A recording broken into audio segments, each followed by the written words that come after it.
Sharon delivered McDonald's to the Oval Office. It was a little bit of a, to be honest, it was a little tacky. They come up, we got a knock on the Oval Office door. This did not happen. That's the first maybe in the history of the Oval Office. And it was a very beautiful woman standing there with 2 big bags of McDonald's hamburgers. And I say, is this really believable? Is this really believable? Yes, Donald, it is. In fact, a woman showing up to your office with 2 greasy bags of cheeseburgers is the most believable thing that has ever happened to you. It is the least surprising event in American history. But here is the thing. We are living in a very serious time right now. In case y'all haven't checked the news, the United States is currently engaged in an actual full-scale military conflict with Iran. Missiles, warships, a massive global crisis. So how does the commander-in-chief describe this deadly, world-altering conflict? Listen to this. The best economy in the history of our country in my first term, and we're blowing it out now. We're blowing it away now. And despite our little diversion to the lovely country of Iran, lovely place, but we had to do that because otherwise bad things could happen, really bad things. So we've a little diversion. He talks about a major Middle Eastern ground war like he took a wrong turn at Epcot and ended up in the employee parking lot. A little diversion to the lovely country of Iran. Lovely place. 5 stars on Yelp. The hummus is great. The anti-aircraft fire is beautiful this time of year. Highly recommend it. 2 weeks of combat, and he describes it like he got stuck in traffic on the 405. He doesn't process reality the way we do. We look at a war and we see geopolitics. We see human cost. He looks at a war and he sees an episode of Storage Wars. During this exact same speech, he was talking about a massive naval battle we had with the Iranian Navy. Listen to what he was upset about. They have no Navy left. 158 ships at the bottom of the sea. 158, think of it.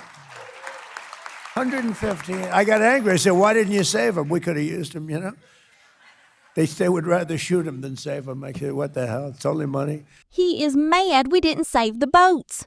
What are you going to do with 158 wet Iranian warships, Donald? Park them at Mar-a-Lago next to the classified documents? Put them on Airbnb? He treats the United States military like a guy driving a pickup truck who sees a damp mattress on the side of the road. Oh, we could use that. Pull over. Strap it to the roof, JD. We're taking it home. But this is what happens when you have a billionaire in charge who is completely disconnected from normal human life. He claims to be the champion of the working class, but during this same event in Las Vegas, he was reading his speech off a piece of paper, probably for the very first time. And watch what happens when his billionaire brain comes across a phrase it simply cannot process. The great big beautiful bill also slashed taxes on millions of American small businesses, including restaurants, dry cleaners, corner stores. What is a corner store? I've never heard that term. I know what a corner store is, but I've never heard it described, a corner store. Who the hell wrote that, please? What is a corner store? He doesn't know what a corner store is? I've never heard that term. Who the hell wrote that? The champion of the working class, everybody. He thinks you buy milk and lottery tickets at the country club. Corner store. Is that the store where they exclusively sell corners? Maybe if the corner store delivered 2 bags of hamburgers directly to his desk, he'd know what the hell it was. He's 80 years old. He grew up in New York City, and he has never heard of a bodega. He is fascinated by the concept. A store on a corner? What kind of dark magic is this? So he's disconnected from the war. He's disconnected from the economy. So what about his health? Caroline, I have a question for you and also for the Treasury Secretary. First of all, there was an interview that Dr. Mehmet Oz did recently where he described the president's views on his own diet. He said that he argued that diet soda is good for him because it kills grass. And if you pour it onto the grass, the grass is killed and it therefore must kill cancer cells.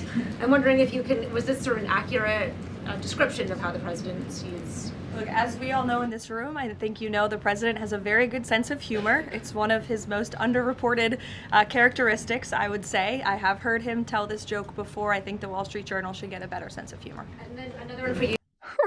Right. It's a joke. We're the idiots. We're just too uptight to appreciate the comedic nuance of greatest stand-up comic of our generation.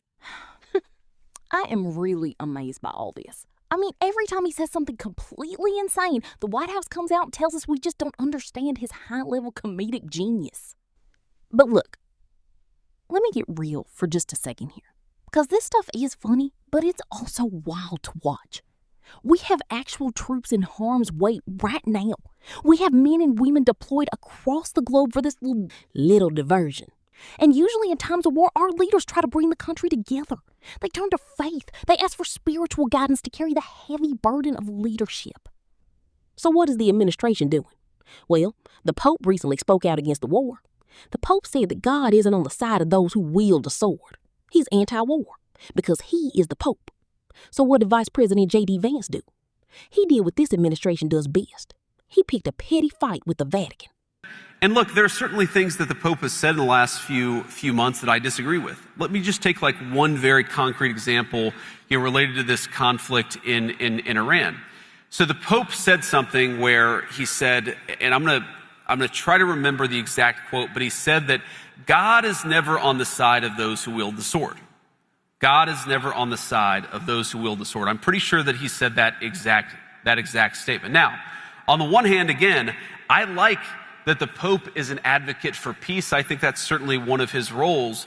On the other hand, how can you say that God is never on the side of those who wield the sword? Was God on the side of the Americans who liberated France from the Nazis? Things are going great when your vice president is beefing with the literal Pope. Take that, Your Holiness. You don't know the Bible like I do. What's next? Is he going to challenge the Dalai Lama to a cage match? The Pope says, God doesn't like war. And J.D. Vance says, actually, Francis, let me explain theology to you. God loves a good airstrike. So we are in a war. The president is trying to drag wet Iranian boats out of the ocean. He thinks Diet Coke is a medical miracle. And the vice president is trash-talking the Pope. Honestly, I'm starting to think the most qualified person in Washington right now is Sharon the DoorDash driver. Can we just put Sharon in charge?